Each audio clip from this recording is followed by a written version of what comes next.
শীতের ছোঁয়ায় কিছুটা শীতল হয়েছে সবজির বাজার। মৌসুম না হওয়ায় দুই একটি সবজির বাড়তি দাম যাচ্ছে এখনো, বাকি সব ধরনের সবজির দাম কমেছে।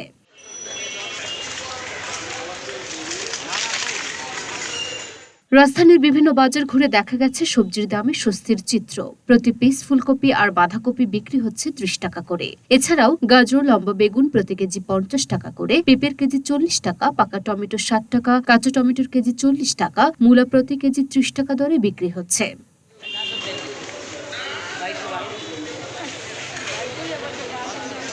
সবজির দামের এমন কমতিতে খুশি বাজারে আসা ক্রেতারা। বিক্রেতারা জানালেন, শীতের সবজি আসাতেই কমেছে সবকিছুর দাম। কিছু কিছু সবজির দাম কয়েকদিন পর আরো কমবে।